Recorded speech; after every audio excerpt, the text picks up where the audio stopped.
Buenos días, damos comienzo a la sesión extraordinaria del 21 de mayo de 2026. El primer punto es la aprobación del acta de la sesión anterior. Partido Regionalista. A favor. Partido Socialista. A favor. Partido Popular. A favor.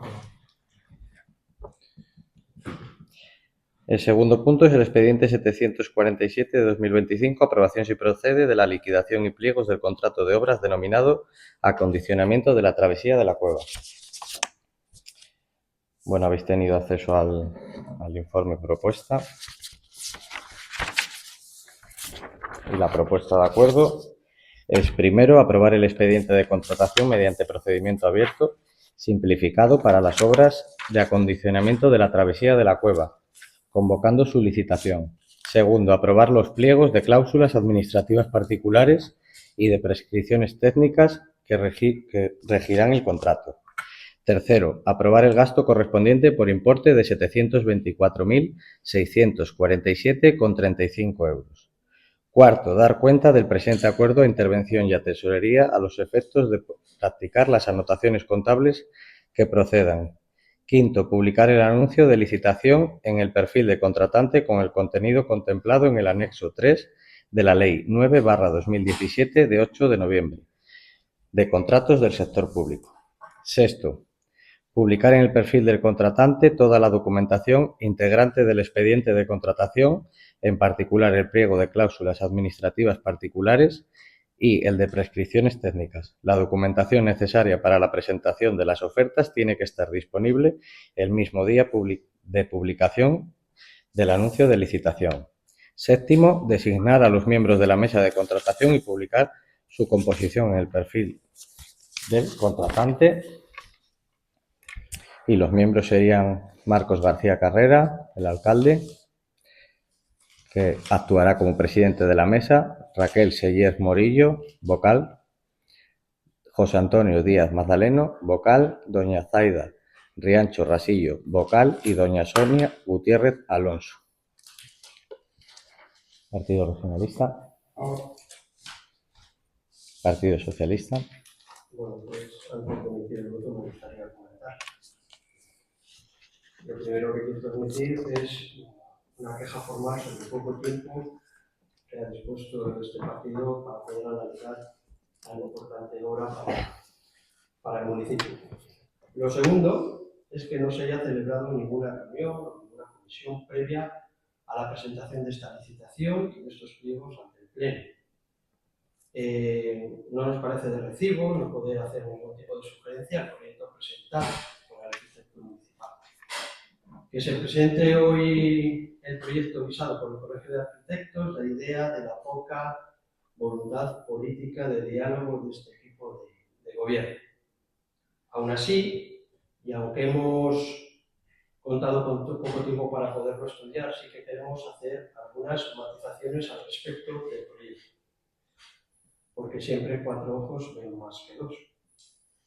En el apartado ubicación y estado actual del proyecto, en el segundo párrafo, se dice textualmente: la obra prevista se localiza concretamente en el citado barrio de La Cueva.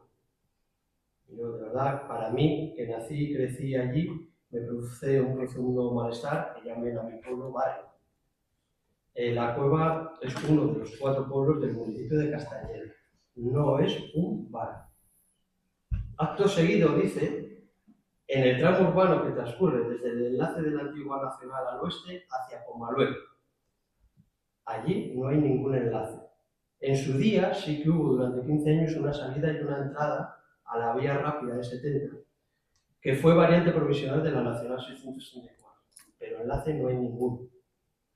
En el siguiente párrafo dice otra vez que el municipio está caracterizado por un clima cálido y templado. ¿En qué quedamos? ¿Es cálido o es templado? Las dos cosas al mismo tiempo, el clima no puede ser. O es una cosa o es otra.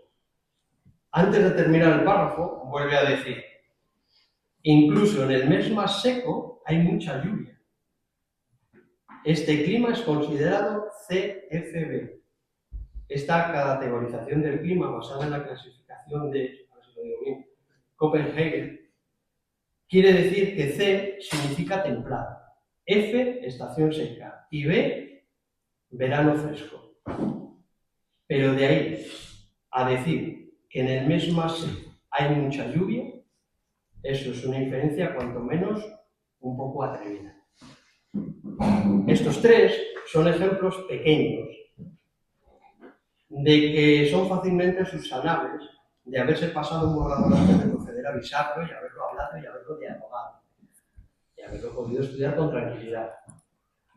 En su día, cuando se licitó la obra del Paseo del Ferrocarril, se hizo una reunión para explicar los pormenores de la obra e incluso, creo recordar, se dio un CD con ella. No para aportar ideas, sino para decir, esto es lo que hay. Ahora ni eso. Vamos de mal en peor. Más arrogancia, más prepotencia. En la siguiente hoja del proyecto, en el apartado Actuaciones, el segundo párrafo habla sobre la anchura del vial. Dice lo siguiente. Se proyecta carriles de 3 metros a línea blanca y sobre ancho de 10 centímetros. Es decir, en total, de bordillo a bordillo, 6 metros 20 de anchura. 3,10 por cada carril. La anchura mínima de una travesía urbana varía según su normativa local. Aquí no hay normativa local que lo especifique. Sí que hay una norma subsidiaria, que la tengo por aquí, que en la página 42 habla para las travesías de población y nos remite al artículo de la Ley de Carreteras, así como a las demás vías urbanas que estarán dispuestas a la normativa específica del suelo urbano. Solo hay eso, en nuestra normativa específica local. Pero en general, en España, la calzada exige un mínimo de 6 metros para doble sentido, siendo la anchura de 6,50 la ideal para tener una travesía segura. ¿Cumplimos la legalidad? Sí. ¿Es completamente segura la travesía? No.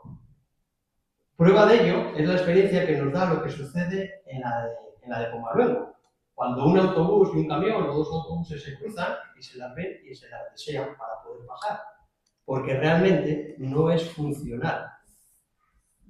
En cuanto a la anchura de la acera, en el siguiente párrafo del proyecto se dice que la sección nunca debe ser inferior a 1,50 m de ancho.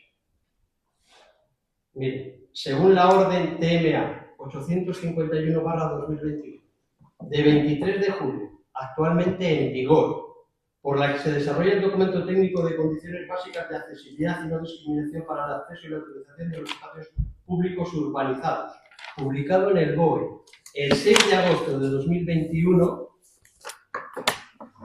esta que tenemos aquí, esta de aquí que está en vigor actualmente, en su artículo 5, itinerarios peatonales accesibles, en su punto segundo, todo itinerario peatonal accesible deberá cumplir los siguientes requisitos. En el apartado B dice, en todo su desarrollo poseerá una anchura libre de paso no inferior a 1,80 metros, que garantice el giro, el cruce y el cambio de dirección de las personas, independientemente de sus características o modo de desplazamiento.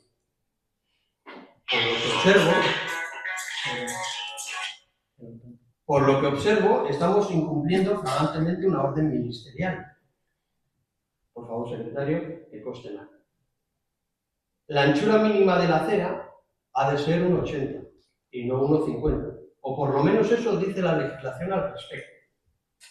En muchos puntos de la obra, esta premisa, dicho en el propio proyecto, no se cumple. De igual manera, el artículo 31 de esa misma orden habla sobre elementos de señalización e iluminación. En el apartado 1 dice que, con la finalidad de evitar los riesgos para la circulación peatonal derivados de la proliferación de elementos de señalización e iluminación en las zonas de uso peatonal, estos se agruparán en el menor número de soportes y se ubicarán preferentemente junto a la banda exterior de la acera, es decir, pegadas al ojo. En el apartado 2, cuando el ancho libre de paso, es decir, recuerdo, el no inferior a 1,80, no permita la instalación de elementos de señalización e iluminación junto al itinerario peatonal accesible, estos podrán estar adosados en fachadas, quedando el borde inferior a una altura mínima de 2,20. Pues, según se puede ver en el proyecto, hay muchísimas farolas colocadas en zonas de menos de 1,80 m. Ustedes mismos. En ninguna parte del proyecto se contemplan otros elementos propios de una travesía urbana. Me estoy refiriendo a papeleras, a bancos. Hay zonas donde, debido a su gran anchura, fácilmente podrían haberse situado respetando el ancho establecido. También llama la atención la anchura excesiva de algunos puntos de las aceras, que bien podrían haberse sustituido por nuevas plazas de aparcamiento e incluso, no lo sé, no he podido estudiarlo a fondo, no me ha dado tiempo, para dotar de una zona para arrimarse el bus a la altura de la entrada de la cueva, allá por donde doña Luisa. Nos llama la atención el retranqueo que se va a realizar en lo que es actualmente la terraza del bar La Campanilla. Yo no lo entiendo, lo que he visto ahí en el plano. Si aquí alguien al finalizar, antes de votar, nos lo podría explicar, se lo agradecería. Es una pena que en los planos de la obra no aparezcan especificadas las anchuras de las aceras, por lo que es imposible saber de qué anchura estamos hablando en cada tramo. No viene, no aparece. Esto en cuanto a distancias y elementos auxiliares. Hay una cosa que nos preocupa también enormemente, la recogida de las aguas. En el proyecto se puede observar que solo la zona norte va a tener drenaje.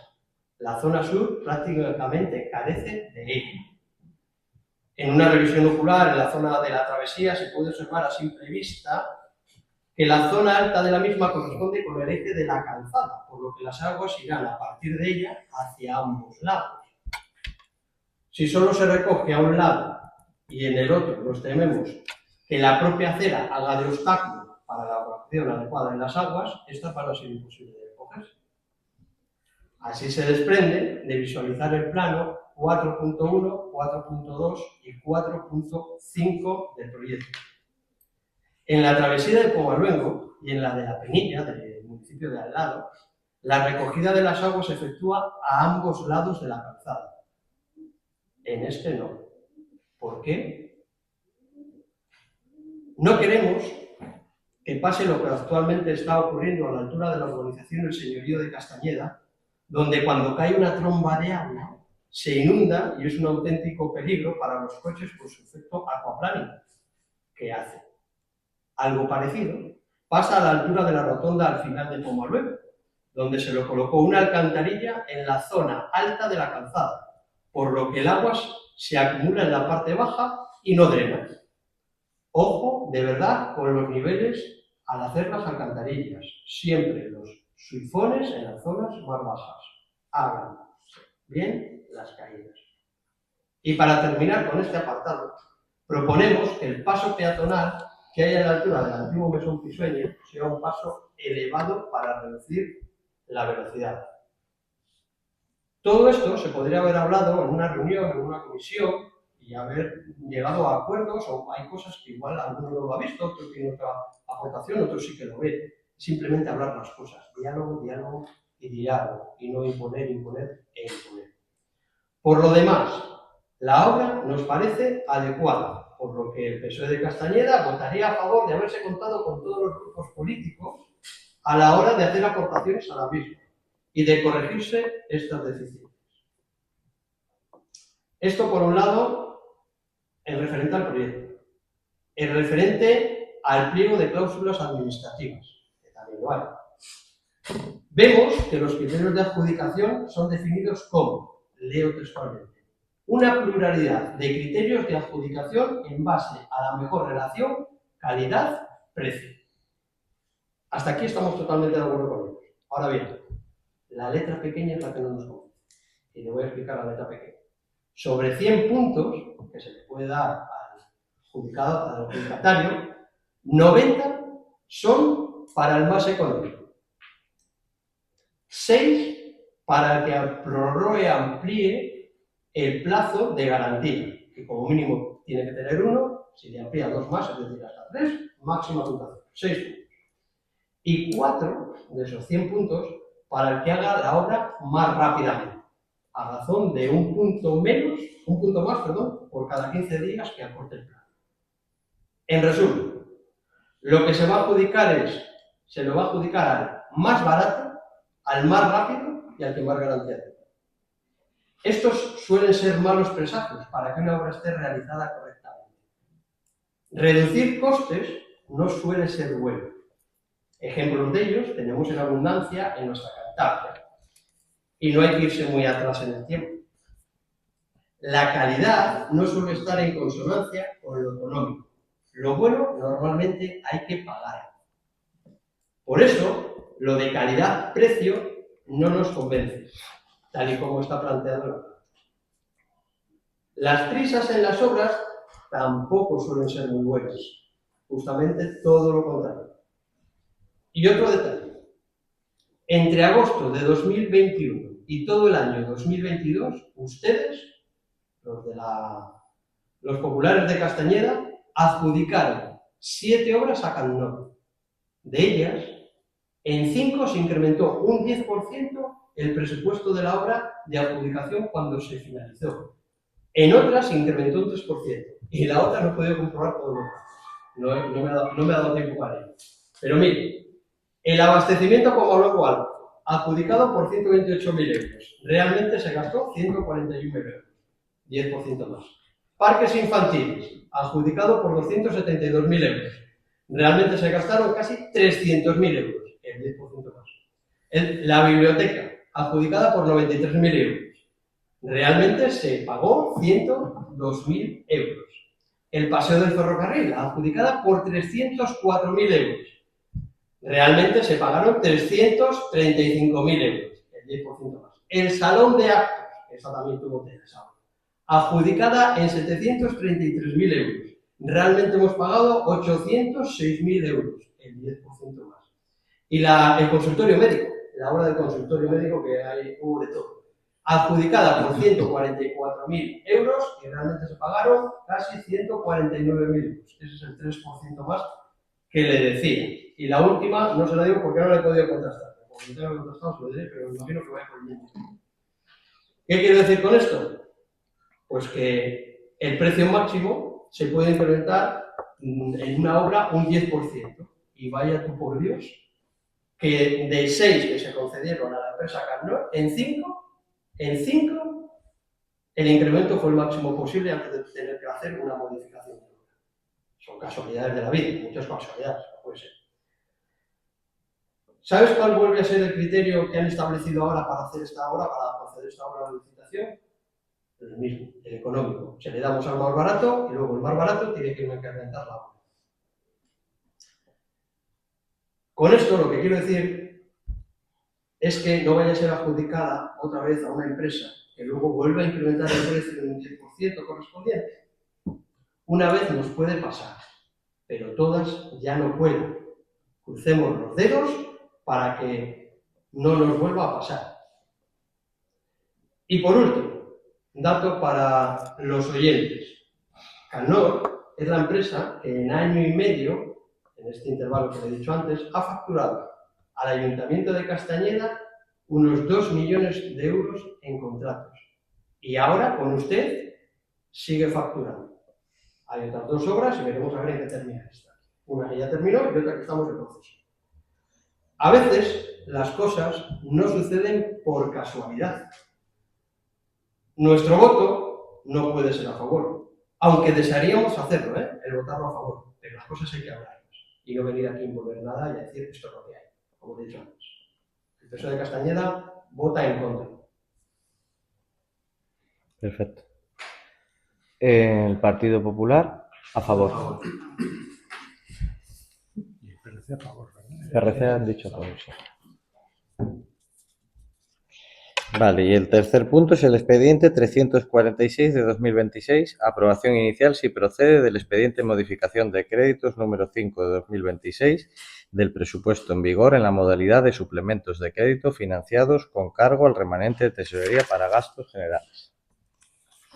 Habéis tenido acceso al informe Y el informe de propuesta, primero, aprobar inicialmente el expediente de modificación de créditos número 5/2026 del presupuesto en vigor en la modalidad de suplemento de créditos financiados con cargo al remanente de tesorería para gastos generales de conformidad con el siguiente detalle. Suplemento de crédito de 39.968,25 euros. Y el segundo, exponer este expediente al público mediante anuncio insertado en el Boletín Oficial de Cantabria por el plazo de 15 días, durante los cuales los interesados podrán examinarlo y presentar reclamaciones ante el Pleno. El expediente se considera definitivamente aprobado si durante el citado plazo no se hubiesen presentado reclamaciones. En caso contrario, el Pleno dispondrá de un plazo de un mes para resolverlo. Partido Regionalista. Partido Socialista. Pues mira, esta vez sí que voy a ser muy breve. No compartimos la política descentralizadora de instalaciones deportivas y culturales que lleva aplicando el PP desde que gobierna en Castañeda para tratar de contentar a todos que realmente no contentar a nadie. Castañeda necesita un nuevo paradigma. Por él apostamos. Nosotros, el PSOE, se abstiene. El Partido Popular, a favor. Pues muchas gracias y se levanta la sesión.